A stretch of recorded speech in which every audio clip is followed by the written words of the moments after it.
علیکم ورحمۃ اللہ وبرکاتہ۔ الحمد للہ وحدہ والصلاة والسلام علی من لا نبی بعدہ،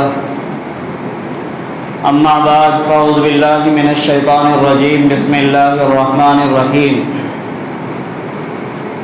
فذکر ان نفعت الذکریٰ سيذكر من يخشى ويتجنبها الأشقى الذي يصلى النار الكبرى ثم لا يموت فيها ولا يحيا قد أفلح من تزكى وذكر اسم ربه فصلى بل تؤثرون الحياة الدنيا والآخرة خير وأبقى صدق الله المولانا العظيم۔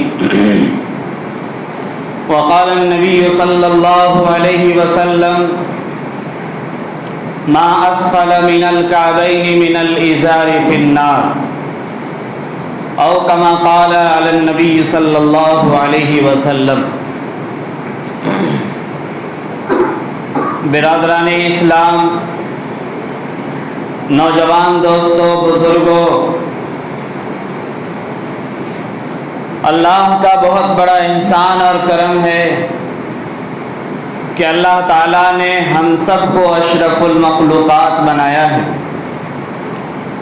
اور نبی آخر الزمان جناب محمد رسول اللہ صلی اللہ علیہ وسلم پر کروڑوں درود نازل ہو کہ ان کے واسطے سے ہم تک دین الہی پہنچا ہے، جس کی وجہ سے ہم اور آپ ایک اللہ کے ماننے والے ہیں۔ معزز سامعین، جب آپ صلی اللہ علیہ وسلم امت کی فکر لے کر اپنی قوم سے ملنے کے لیے گئے اور ان کو دعوت دی تو قوم آپ کے دشمن ہو گئے اور آپ کو طرح طرح سے لوگوں نے ستایا۔ یہ تاریخ کا ایک باب ہے، آپ سب کو معلوم ہے۔ اسی اثنا میں جب آپ بڑے سردار اور رئیسوں کو نصیحت کر رہے تھے، ایک نابینا صحابی تشریف لائے اور انہوں نے آپ صلی اللہ علیہ وسلم سے کچھ پوچھنا چاہا۔ آپ صلی اللہ علیہ وسلم ان کے طرف سے اپنا منہ پھیر لیے۔ عبس وتولى ان جاءه الاعمى وما يدريك لعله يزكى۔ اللہ تبارک تعالیٰ نے فوراً قرآن کی آیت نازل فرما دی اور کہا کہ اے نبی، آپ جس کو نصیحت کرنے کے لیے جا رہے ہیں، آپ جس کے ایمان کے متمنی ہیں، یہ کبھی ایمان لانے والے نہیں ہیں۔ اور ایک غریب نابینا صحابی آپ سے دین پوچھنے کے لیے آیا، آپ سے مسائل پوچھنے کے لیے آیا، تو آپ اپنے چہرہ کو ان کے طرف سے پھیر لیے۔ آپ اگر اس کے طرف توجہ دیتے تو وہ دین میں اور زیادہ آگے بڑھتا، وہ ایمان میں اور زیادہ مستحکم ہوتا۔ تو اس آیت میں اللہ تبارک تعالیٰ نے امیر اور غریب کے اندر جو اونچ نیچ ہے شریعت کے معاملے میں ان سب کو ختم کیا ہے کہ شریعت کا علم حاصل کرنے کے لیے جو بھی آئے، چاہے وہ غریب ہو، چاہے وہ امیر ہو، چاہے وہ بینا ہو، دیکھنے والا ہو، چاہے وہ نابینا ہو، ہر ایک کو ترجیح دینا چاہیے اور جتنا ہو سکے جو پوچھے اس کا جواب صحیح ڈھنگ سے دینا چاہیے۔ اللہ تعالیٰ نے فرمایا فذکر ان نفعت الذکریٰ، آپ نصیحت کیجئے جس کو نصیحت کرنا فائدہ دیتا ہے۔ تو نصیحت کون کریں گے؟ نصیحت کن کو کیا جائے گا؟ نصیحت کرنے والا جانکار ہو، اور جس کو نصیحت کیا جائے وہ عقل مند آدمی ہو، کیونکہ بیوقوف کو نصیحت کرنے سے کوئی فائدہ نہیں. پاگلوں کو کتنوں سمجھاتے رہیں اسے کوئی سمجھ میں نہیں آئے گا.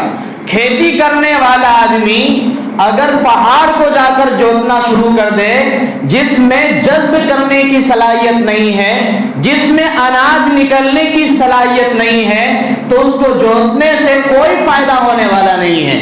تو لہٰذا ایسی مسطح زمین کو کھیتی کرنے والا کسان اپنے لیے کھیتی کو پسند کرتا ہے جس میں سے اناج نکلنے والا ہو، جس میں سے فائدہ ہونے والا ہو. تو اس آیت میں اللہ تبارک تعالیٰ نے جناب محمد رسول اللہ صلی اللہ علیہ وسلم کو نصیحت کی اور کہا فذکر ان نفعت الذکر، آپ نصیحت کیجئے ان کو جن کو نصیحت کرنا فائدہ دیتا ہے. دوسری جگہ اللہ تعالیٰ نے فرمایا کہ آپ مومنین کو نصیحت کیجئے کیونکہ مومنوں کو نصیحت کرنا فائدہ دیتا ہے. اگر نصیحت کرنا بند ہو جائے، اگر قرآن و حدیث کی باتیں ممبروں سے ہونا بند ہو جائے، اگر قرآن و حدیث کی پڑھائی مدارس و مساجد میں بند کر دی جائے تو اس قوم کو گمراہ ہونے میں ٹائم نہیں لگے گا. اس قوم کو گمراہ ہونے میں ٹائم نہیں لگے گا، ذہنوں کو پھرنے میں منتقل ہونے میں ٹائم نہیں لگے گا. کفر اور ایمان کے درمیان کوئی فرق نہیں رہے گا. آج اگر سوال کیا جائے کہ ایمان اور کفر میں حد فاصل کیا ہے، کون سی ایسی چیز ہے جو ایمان اور کفر کے درمیان ایک پردہ حائل کیا ہوا ہے، وہ کون سی چیز ہے؟ یہ چیز نماز ہے. کیا چیز ہے وہ؟ نماز ہے. ایک طرف کفر اور دوسری طرف ایمان، دونوں چیزوں کے بیچ میں جو پردہ حائل کی ہوئی چیز ہے وہ نماز ہے. اگر نماز بیچ سے نکل جائے تو کفر اور ایمان دونوں ایک ہو جائے گا. دونوں کیا ہوگا؟ ایک ہو جائے گا. حد فاصل، فصل کرنے والی چیز، دونوں کو الگ کرنے والی چیز. اقیموا الصلاۃ ولا تکونوا من المشرکین، تم نماز پڑھو مشرکوں میں سے نہ ہو جاؤ. اس سے یہ سمجھ میں آیا کہ ایمان چھوڑنا، یہ نماز چھوڑنا یہ مشرکوں کی پہچان ہے، یہ ایمان والوں کی پہچان نہیں ہے، یہ مسلمانوں کی پہچان نہیں ہے. تو لہذا نصیحت اس لیے کیا جاتا ہے تاکہ اس پر غور کیا جائے. یاد رکھیے، جو نصیحت کو قبول نہیں کرتا، جو اس کان سے سنتا ہے اس کان سے نکال دیتا ہے، ایسے لوگوں کے بارے میں اللہ تعالیٰ نے فرمایا وَقَالُوا لَوْ كُنَّا نَسْمَعُ أَوْ نَعْقِلُ مَا كُنَّا فِي أَصْحَابِ السَّعِيرِ. کل قیامت کے دن ایسا آدمی اللہ کے سامنے کہے گا کاش ہم اگر نصیحت کو سن لیتے اور تھوڑا سا عقل سے کام لے لیتے تو آج ہم اصحاب سعیر یعنی دوزخی نہیں ہوتے، آج ہم دوزخ میں جلنے والے نہیں ہوتے. تو لہذا جو نصیحت کیا جاتا ہے اس نصیحت کو قبول کرنا یہ ایمان والوں کی پہچان ہے، اس نصیحت پر عمل کرنا یہ ایمان والوں کی پہچان ہے. کیونکہ ایمان یہ اطاعت کو ترجیح دیتا ہے. ایمان سے کیا چاہا جاتا ہے کہ ایمان کہتا ہے مان لینے کو، جو مانتا نہیں وہ مومن نہیں ہے. لہذا ہر مسلمان کی ذمہ داری ہے اگر قرآن و حدیث کی بات ان کے سامنے میں آتی ہے تو 100% اس کو ماننا ضروری ہے. فذکر ان نفعت الذکر سیذکر من یخشی. اللہ تعالیٰ آگے فرماتے ہیں سیذکر، نصیحت وہ لوگ قبول کریں گے من یخشی، جس کے دل کے اندر اللہ کا خوف ہوگا، جس کے دل میں اللہ کا خوف ہوگا. سیذکر، وہی نصیحت حاصل کر سکتے ہیں. وسیجنبها الاشقی، اور جو بدبخت ہوگا، فاجر ہوگا، فاسق ہوگا، اس کو نصیحت سے کوئی پرواہ نہیں ہے، اس کو صحیح غلط کے درمیان کوئی تمیز نہیں ہے، حلال حرام کے درمیان کوئی فرق نہیں پڑتا ہے. جیسے نصیحت کرنے سے پہلے تھا ویسے ہی نصیحت کے بعد بھی ہے. تو جن کو فائدہ نہیں دیتا ہے وہ ایمان والا نہیں ہے، اس کے دل میں اللہ کا ڈر نہیں ہے، بلکہ اللہ تعالیٰ نے فرمایا وَسَيُجَنَّبُهَا الْأَشْقَى الَّذِي يَصْلَى النَّارَ الْكُبْرَى کہ جو نصیحت قبول نہیں کرتا وہ بدبخت انسان ہے، وہ فاسق ہے، وہ فاجر ہے، اور ایسے لوگوں کو الَّذِي يَصْلَى النَّارَ الْكُبْرَى اونچی بلند اڑنے والی آگ کے شعلوں میں اس کو ڈالا جائے گا۔ الذی یصلی النار الکبریٰ ایسے آگ میں اس کو ڈالا جائے گا جن کا شعلہ اوپر اٹھنے والی ہوگی، بہت زیادہ بلند بھڑکنے والی آگ ہوگی، ایسے آگ میں اس کو ڈالا جائے گا۔ ایک مرتبہ آپ صلی اللہ علیہ وسلم مجلس میں تشریف فرما تھے، کچھ گرنے کی آواز آئی۔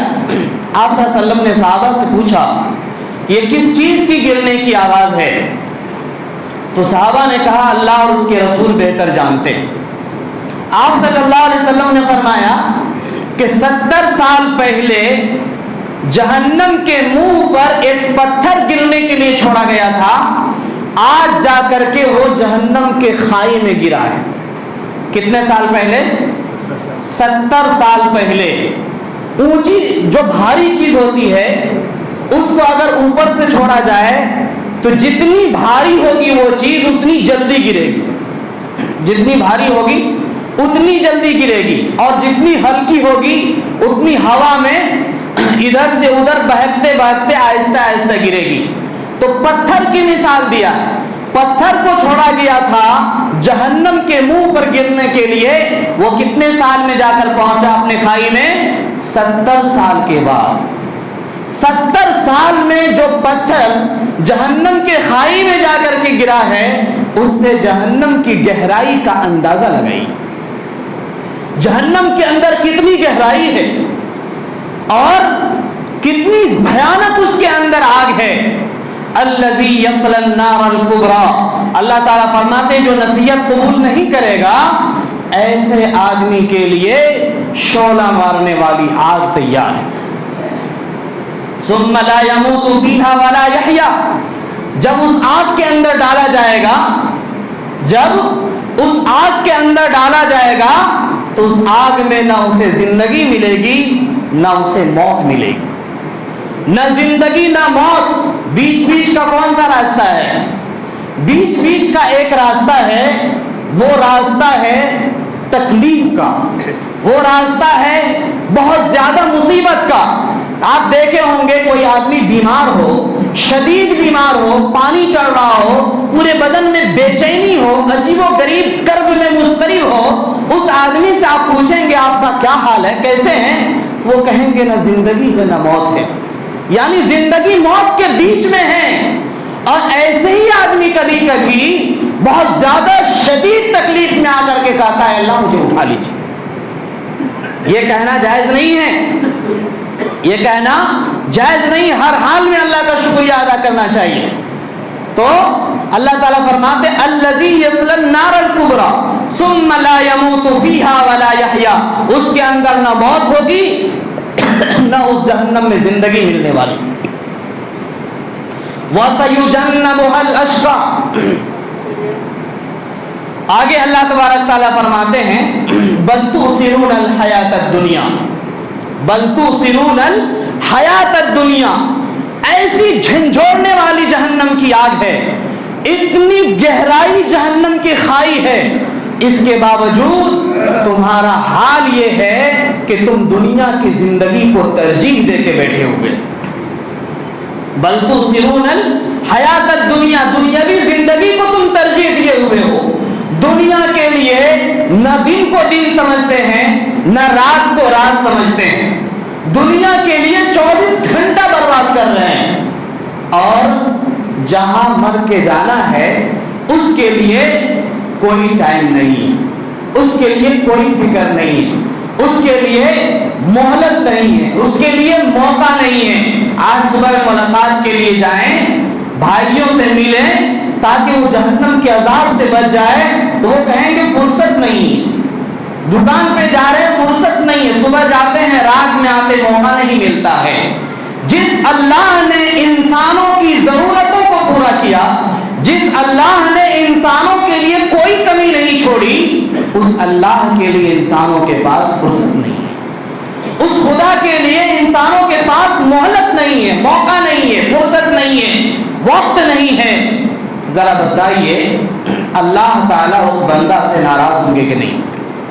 بل تؤثرون الحیات الدنیا والآخرۃ خیر وابقی، تم دنیا کی زندگی کو ترجیح دے کے بیٹھے ہو، لیکن کان کھول کر کے سن لو، آخرت کی زندگی بہتر ہے دنیا کی زندگی سے اور ہمیشہ رہنے والی زندگی ہے۔ والآخرۃ خیر، خیر کے معنی بہتر، وابقی، ابقی کے معنی باقی رہنے والی۔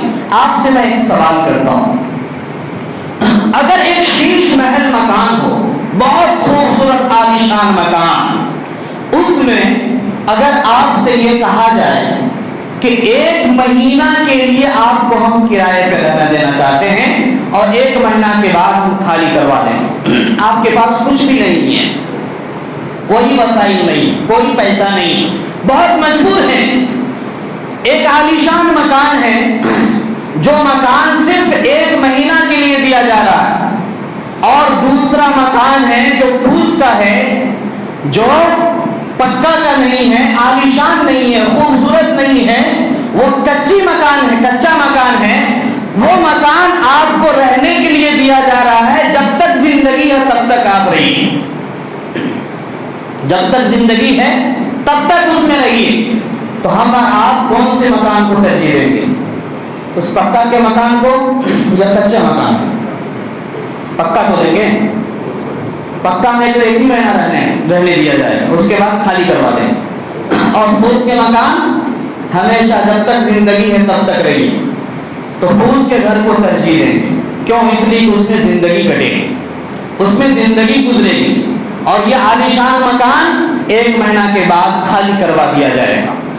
دکانوں سے جو پیسہ ہم کماتے ہیں، تجارتوں سے جو ہمارے پاس بزنس سے پیسہ آ رہا ہے، اور جو جو کاروبار ہم کر رہے ہیں اس سے جو پیسہ آ رہا ہے، نقد پیسہ، جس کو ہم اپنے نظروں سے دیکھ رہے ہیں، جس کو ہم عالیشان مکان کے درجے میں اس کو قیمت دے رہے ہیں، یہ چیز عنقریب ہمارے نظروں سے اوجھل ہو جائے گی، یہ ختم ہو جانے والی، اور ہمیشہ ہمیشہ رہنے والی جو زندگی ہے آخرت کی، وہ زندگی عنقریب آنے والی، وہ زندگی عنقریب آنے والی ہے۔ تو اس لیے اللہ تبارک تعالیٰ نے قرآن کے اندر اپنے بندوں کو مخاطب کر کے کہا ہے کہ دنیا میں اپنی زندگی کو مشغول نہ کرو، بل تؤثرون الحیات الدنیا، اپنی زندگی کو دنیا میں ترجیح نہ دو بلکہ آخرت کے لیے اپنی زندگی کو ترجیح دو، آخرت کے لیے جد و جہد کرو، آخرت کے لیے کامیابی حاصل کرو، آخرت کے لیے اپنا بہترین مکان بناؤ، اور آخرت حاصل کرنے کے لیے دن رات کو ایک کرو، کیونکہ دنیا میں چند سال رہنا ہے اور آخرت میں ہمیشہ ہمیشہ رہنا ہے، دنیا میں چند سال رہنا ہے اور آخرت ہمیشہ ہمیشہ کے لیے ہے۔ تو وہاں کی نجات ہی اصل نجات ہے، وہاں کی نجات ہی اصل نجات ہے۔ دیکھیے آج ہم لوگوں میں بہت بڑی کمی ہو گئی، وہ کمی یہ ہے کہ قرآن کی آیتوں کو جو ہم پڑھتے ہیں تو بعض آیتوں کو کافروں کے لیے پیش کرتے ہیں اور بعض آیتوں کو مسلمانوں کے لیے پیش کرتے ہیں، اگرچہ وہ مسلمان ایمان لانے کے بعد پوری زندگی چوری کرتا ہو، وہ مسلمان پوری زندگی شراب پیتا ہو، وہ مسلمان پوری زندگی نماز چھوڑتا ہو، وہ مسلمان پوری زندگی شریعت کو بدنام کرتا ہو، اس کو ہم مسلمان کے فہرست میں لاتے ہیں، ایمان والوں کے صف میں لا کر کھڑا کرتے ہیں۔ اور وہ آدمی جو کفر کیا ہے، انکار کیا ہے، اگرچہ وہ کتنا ہی اچھا انسان ہو، کتنا ہی نیکی اور بھلائی کا کام کرنے والا ہو، یہ اور بات ہے کہ اس کا بدلہ دنیا میں ملے گا، آخرت میں اسے کچھ نہیں ملنے والا ہے۔ لیکن کیا کافروں کو ان کے برے اعمال کی وجہ سے، کفر کی وجہ سے جہنم ملے گا؟ تو کیا ایمان والے اگر کفر کریں گے یعنی شریعت کا انکار کریں گے، شریعت کا مذاق اڑائیں گے، خلاف شریعت زندگی گزاریں گے، تو کیا مسلمانوں کو جہنم میں نہیں ڈالا جائے گا؟ مسلمانوں کو بھی جہنم میں ڈالا جائے گا۔ حضرت جبرائیل امین نے آپ صلی اللہ علیہ وسلم سے آ کر کہا تھا یا رسول اللہ، جہنم کے اندر 7 طبقات ہیں، 7 دروازے ہیں، ایک دروازے سے آپ کے امتی کے وہ لوگ جہنم میں جائیں گے جو کبیرہ گناہ کیے ہیں اور بغیر توبہ کیے مر گئے. کبیرہ گناہ کیے ہیں، بغیر توبہ کیے مر گئے، وہ جہنم میں جائیں گے. میں آپ سے پوچھنا چاہتا ہوں، جتنے کبیرہ گناہ ہیں ان تمام گناہوں میں سب سے بھاری گناہ نماز چھوڑنا ہے. سب سے بھاری گناہ نماز چھوڑنا ہے. اور نماز کتنے پرسنٹ مسلمان پڑھ رہے ہیں؟ کتنے پرسنٹ مسلمان نماز پڑھ رہے ہیں؟ اور نماز کو کتنی ہلکی چیز سمجھ کر کے ہم چھوڑ دے رہے ہیں. جس نماز کا تحفہ دینے کے لیے اللہ تعالیٰ نے نبی آخر الزمان جناب محمد رسول اللہ صلی اللہ علیہ وسلم کو آسمان پہ بلایا، عرش پہ جا کر کے وہاں جا کر کے تحفہ دیا. اگر نماز کی اتنی قیمت نہیں ہوتی، نماز کی اتنی بڑی اہمیت نہیں ہوتی، تو جس طرح سے اور بھی ارکان زمین پر بھیجے گئے، اللہ تعالیٰ نماز کو بھی زمین پر بھیج دیتے. مکہ مدینہ کے گلیوں میں بھیج دیتے، مسجد النبوی میں، بیت اللہ شریف میں بھیجتے. لیکن نماز یہ کتنی عظیم چیز ہے، کتنا بڑا تحفہ ہے کہ اللہ تعالیٰ نے آپ صلی اللہ علیہ وسلم کو اپنے قریب بلایا اور بلا کر کے وہاں ہاتھ میں جا کر تحفہ دیا. یہ نماز ہے، اتنی عظیم چیز جس کو مومنین کا معراج کہا گیا ہے. آج ہم بالکل ہلکا سمجھ کر کے نماز کو چھوڑ دیتے ہیں. یہ مسلمان کی پہچان نہیں، یہ ایمان نہیں ہے. کیونکہ ایمان اور کفر میں فرق کرنے والی چیز صرف نماز ہے. اگر نماز چھوڑ دیتے ہیں، ہٹا دیتے ہیں بیچ سے، تو پھر کفر اور ایمان میں کوئی فرق نہیں رہے گا. پھر نہ ادھر کے رہیں گے نہ ادھر کے رہیں گے. پانی کو دودھ میں ملا دیجئے، دونوں برابر ہو جائیں، پھر سمجھ میں نہیں آئے گا. اس لیے میرے بھائیوں، نماز بالغ ہونے کے بعد ایمان والا آدمی ہے، سب سے پہلے نماز اس پر فرض ہو جاتا ہے. کوئی آدمی اسلام قبول کیا، فوراً اس کے اوپر نماز کے وقت میں نماز فرض ہو جاتا ہے.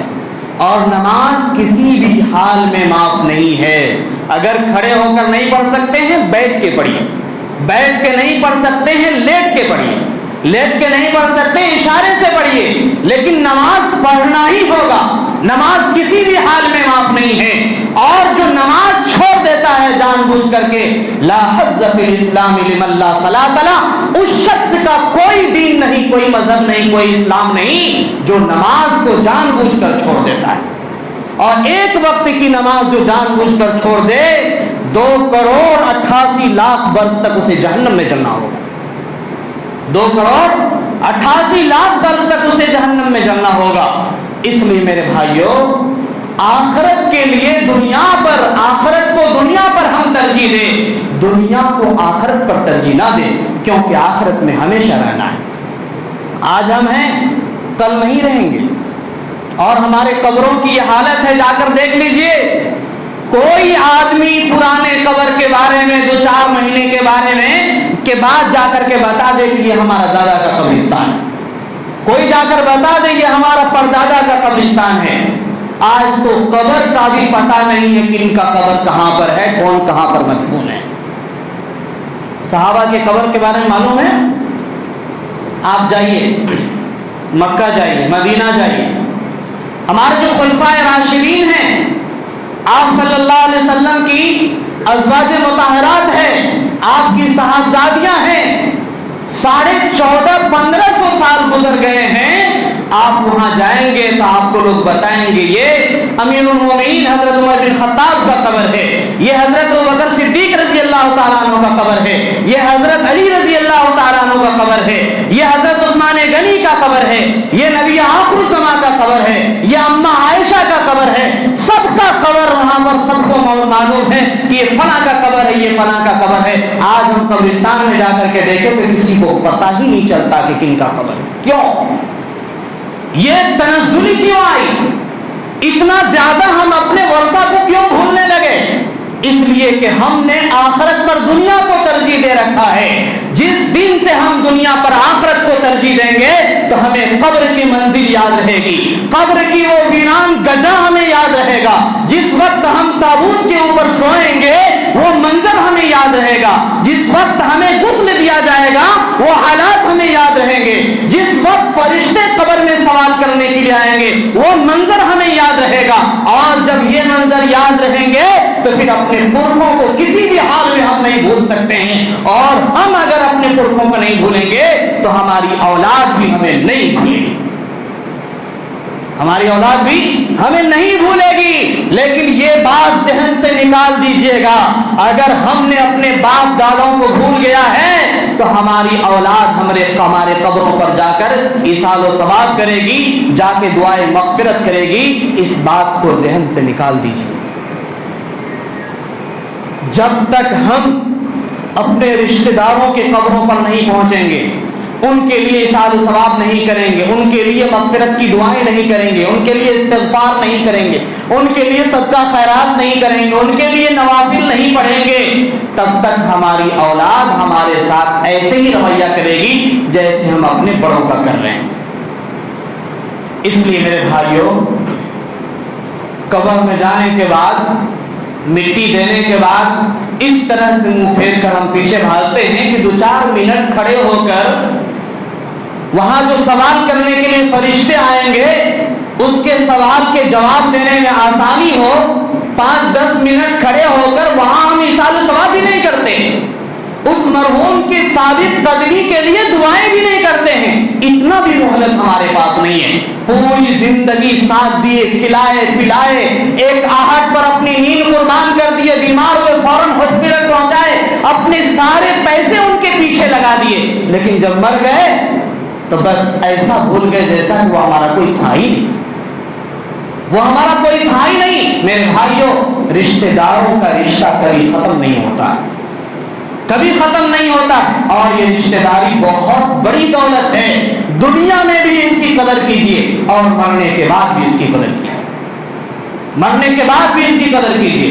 اور اس کی قدر مرنے کے بعد یہ ہے کہ کم سے کم ہفتہ میں 1 دن ضرور یہ اصول بنا لیجئے کہ ہم کو اپنے مرحومین کے قبرستان پہ جانا ہے, اور جا کر کے 4 قل پڑھنا ہے, آیت الکرسی پڑھنا ہے, سورہ یاسین پڑھنا, جو آپ سے ہو سکے اتنا پڑھیے, ان کے لیے دعائیں مغفرت کیجیے, اور اس کے بعد آ جائیے.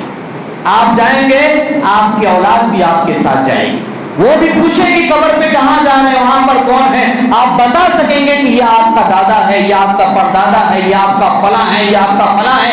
جب ہم نہیں جائیں گے تو ہماری اولاد, ہمارے بیٹا, ہمارا پوتا ہم سے کیا سوال کریں گے کہ ہمارے رشتہ دار کہاں ہیں؟ جو زندہ ہے بس وہیں تک محدود ہے. یہ بڑی غفلت کی چیز ہے. اس لیے میرے بھائیوں, نماز کو پڑھیے, اور نماز پابندی سے پڑھیے, نماز چھوڑنے کی چیز نہیں. اور دوسری چیز, اپنے مرحومین کو یاد کیجیے. اور تیسری چیز, آخرت کو دنیا پر ترجیح دیجیے. یہ دنیا چھوڑ کر چلی جانے والی ہے, دنیا جائے گی یا ہم چلے جائیں گے. اگر مر جائیں گے نا, 10,000 کا نوٹ جیب میں رکھا رہے گا, تو میں قسم کھا کے کہتا ہوں اگر بیوی کو پتہ چل جائے اس کے جیب میں 10,000 روپیہ ہے تو سب سے پہلے وہ نکال لے گی, مرتے ہی سب سے پہلے بیوی نکال لے گی, جس کا رشتہ جس میں سے ایک اس کی طرح ہے, پوری زندگی جو قربان کرتی ہے. یہ دنیا کی یہ حیثیت, اس کی حیثیت کو سمجھیے, اس کی وقت کو سمجھیے. آپ صلی اللہ علیہ وسلم نے فرمایا کہ دنیا کی مثال ایسی ہے کہ اگر آپ انگلی کو سمندر میں ڈالیں اور سمندر میں ڈالنے کے بعد نکالیں تو انگلی میں جو پانی کا قطرہ لگا رہے گا یہ دنیا ہے, اور پورا سمندر یہ آخرت ہے. بہت بڑی زندگی ہے قبر کی, بہت بڑی زندگی. ذرا تصور کیجئے 10,000 سال پہلے جو انتقال ہوئے ہوں گے وہ قبر میں ہوں گے, خدا نہ خواستہ وہ اگر مومن نہیں ہوگا اور اس کے اوپر عذاب ہو رہا ہوگا تو اس کی کیا حالت ہوگی.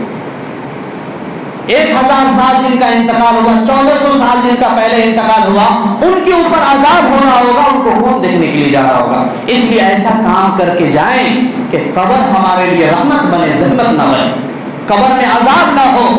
اس کے لیے دنیا ہی ہمارے لیے دنیا ہی میں کھیتی کرنے کی جگہ ہے. دنیا میں جیسا عمل کریں گے آخرت میں ویسا ہی ملے گا. ایسا نہیں ہے کہ مرتے وقت جا کر کے اللہ تعالیٰ سے کہیں گے کہ اللہ مجھے معاف کر دیا، آپ ہی نے ہم کو پیدا کیا تھا نا. جیسے آج مسلمان توکل کیے ہو اللہ پر کہ مارے پیٹے گھر جلائے، گھر باندھ دے، گاؤں کے گاؤں جلا دے، گاؤں کے گاؤں نکال دے. آج چھتیس گڑھ میں دیکھیں 1000 مسلمانوں کے گھروں میں آگ لگایا، گاڑی کو جلایا، مارا پیٹا، عزت لوٹا، اور 5000 مسلمانوں کی تعداد تماشا دیکھ رہی ہے. کسی کے اندر ہمت نہیں ہوا کہ مسلمانوں پر کیا ہو رہا ہے. اتنا بڑا بزدل قوم یہ ہو گیا ہے کہ اپنا حق بھی نہیں لینا جانتا ہے. ارے حق تو چھوڑ دیجئے، یہاں تو نوبت یہ آ گئی ہے کہ اگر ہم پر ظلم ہو رہا ہے تو دوسرا بھائی تماشا دیکھ رہا ہے، ٹک ٹک دیکھ رہا ہے، چپ چاپ تماشا دیکھ رہا ہے. اپنی دفاع کے لیے بھی ہم تیار نہیں ہیں. جس قوم کی وجود ختم ہونے والی ہوتی ہے ان قوم کے نوجوان بزدل بن جاتے ہیں، اور جو قوم بزدل بنتی ہے ان کا نتیجہ بخارا سمرقند کے طرح ہوتا ہے، ان کو صفائے ہستی سے مٹا دیا جاتا ہے. اب تو نگریتا کا بھی سوال آ گیا ہے، یکساں سول کوڈ کا سوال آ گیا ہے. کس کس پر حجت کریں گے، کس کس کے لیے لڑیں گے، کس کس کے لیے احتجاج کریں گے. میرے بھائیوں، اگر مستقبل کے لیے نہیں سوچے اور اپنے جذبہ کو تھوڑا بیدار نہیں کیا تو یاد رکھیے گا، صرف نماز پڑھنے سے، روزہ رکھ لینے سے، دعوت و تبلیغ کا صرف کام کر لینے سے کام نہیں چلے گا. ہمارے نبی نے صرف اتنا ہی کام نہیں کیا تھا. نبی کی زندگی، نبی کی سیرت، نبی کی تاریخ کو اٹھا کر کے پڑھ لیجیے. کہیں گرم بھی ہے تو کہیں ٹھنڈا بھی ہے، کہیں اصلاح بھی ہے تو کہیں اخلاق بھی ہے، کہیں اپنی زندگی کو پیش بھی کر رہے ہیں، کہیں بدر کے میدان میں تلوار لے کے بھی جا رہے ہیں. کب تک بزدل بن کے رہیں گے؟ بزدل قوم کو مٹا دیا جاتا ہے. اللہ تعالی ہم سب کو صحیح سمجھ عطا فرمائے، کہنے سننے سے زیادہ عمل کرنے کی توفیق نصیب فرمائے.